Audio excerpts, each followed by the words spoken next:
Call it Park Bubba Sparks. Booty, booty, booty, booty, rockin' everywhere. Booty, booty. Hey, I don't know Alright, so YouTube, for this video, this is going to be the top 10 questions that are asked for medical assistant interviews for the year 2020. So hopefully this will be able to help you guys out. These questions I'm going to ask, they're going to be off of my experience, but hopefully my answer can kind of help you guys out when answering your questions. If you have had experience with medical assisting, or if you went to school for medical assistant, this can pretty much help you out. Alright, so first question. Tell me a little bit about your medical assistant experience, including internship and education. So to answer this question, I would say I currently went to Fortis College for my medical assistant experience, where we were able to get actual hands-on experience with phlebotomy, actual hand-on experience for EKG. We were also able to get other students to volunteer, where we were able to perform the task on them. We also made sure we kept a booklet to keep track of everyone, sticks and everything like that. We also were able to get the capillary tubes. From day to day, we also kept a log showing how we would take vitals for each other. So pretty much we got a handful of everything throughout our externship experience. We got an idea as far as for how to do everything day to day for our schooling at Fortis College. But as far as for my externship experience, I was able to get the actual hands-on experience to see what the real world was like. So I was able to check in patients, check out patients. I was able to do urine analysis on the patients, also making sure I take their vital signs with the machines, due to everything is not being manual now in the field. And we were able to just make sure that we sent out lab reports and everything like that. Anything I was able to do at the time being for my externship, I also was able to shadow a lot just to kind of see as far as for how everything runs for the day-to-day base.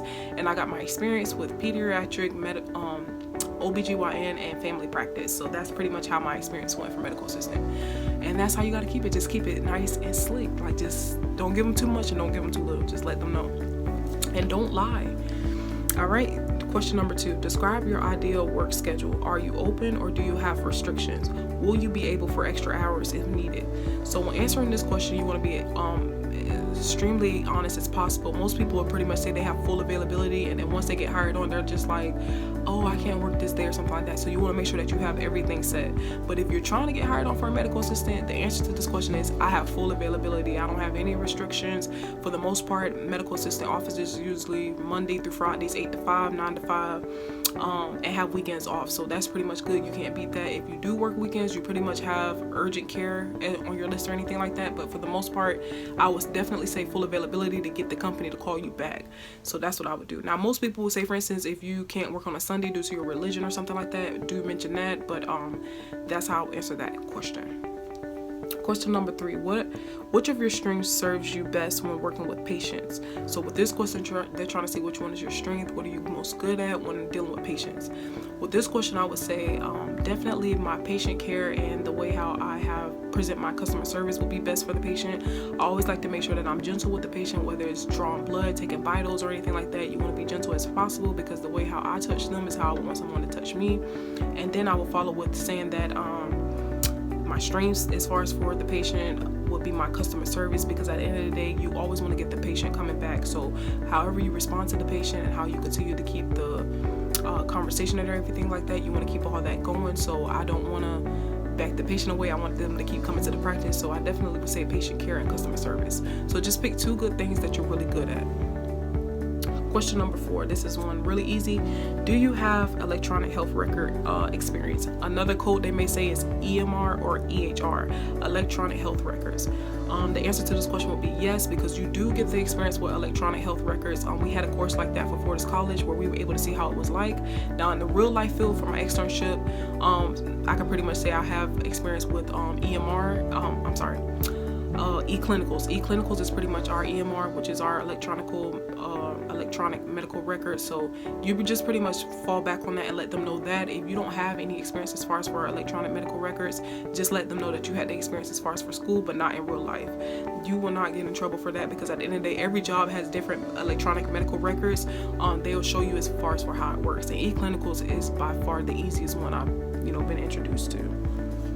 Question number 5, are you trained in phlebotomy and are you comfortable with handling blood draws? So with this question, again, refer back to how you were in school. Something that I would say is that we had plenty of draws as far as for medical assistant when it comes to practicing. We will make sure that we will grab a student from a different category of study or whatnot. Say for instance, we'll grab a dental assistant student, bring them to the lab area, we would practice capillary tubes, which would be on your hands. We also practice blood draws on the hand, and then we also practice actual blood draws on the arm. So that'll be something good as well too, and you'll make sure that you document it.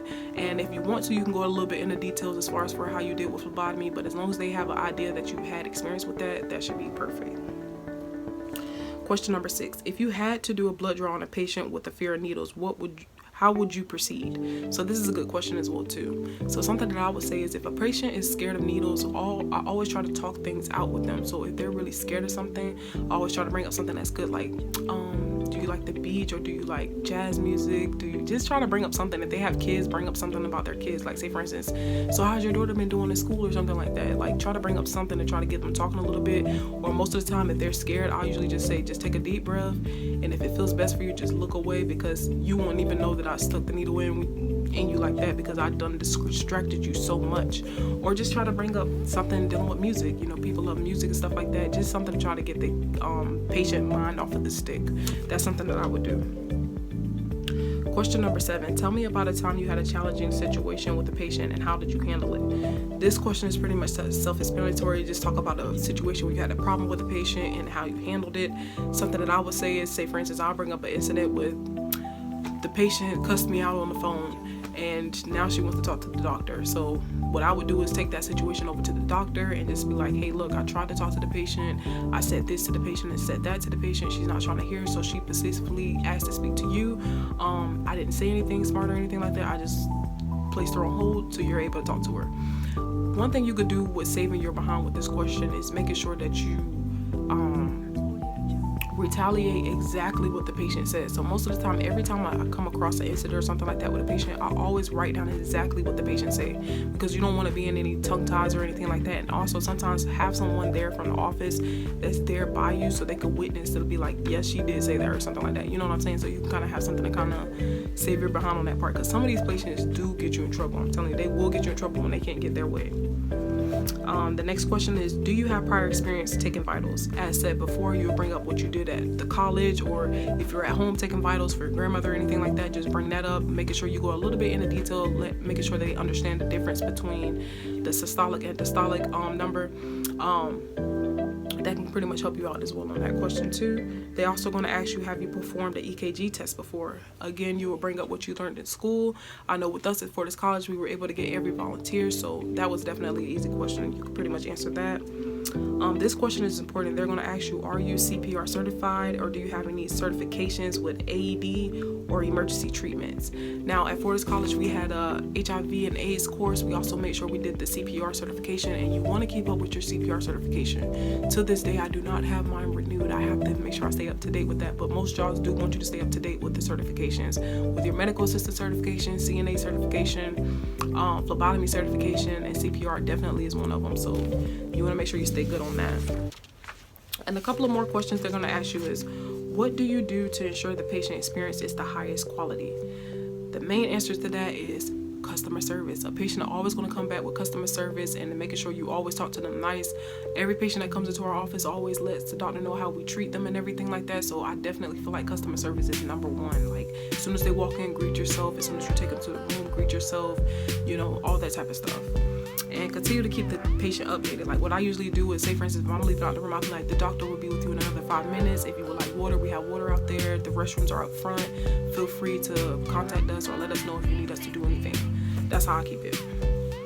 Also, a question they may ask you too is, are you planning to take any continuing educations or other courses for your medical experience? This one is a good one, because they may ask you this just to see if you're going to probably use the tuition reimbursement. If some companies offer it, I would definitely say yeah. I would say, you know, I may be looking into finishing school with nursing. I just may need a little bit of tuition support, so they may help you out as far as for that question. And the last question is going to be, what do you like most about medical assistant and what do you like least? You can relate this as far as for your school experience or real life experience or extern experience or internship experience. What I like most about it is the people that I meet, because when I tell you all of these patients are a character, that's what I would say. Or if I'm just talking about the school experience, I would say what I like most about it is learning everything and the back office experience, because I love phlebotomy and I love EKG. I just love the actual doing part. What I like least about it would be talking on the phone all the time, or what I say is the computer work. I would say more so just the computer work when it comes to dealing with insurance and stuff like that. But other than that, knocking out the EMR and all that stuff like that, that's pretty easy. So hopefully this will be able to help you guys out with your upcoming medical assistant interview. Like I said, this is 2020 based questions, so hopefully this will be able to help you guys out. Don't forget to like, comment, and subscribe, and I'll see y'all in my next video. Peace, y'all.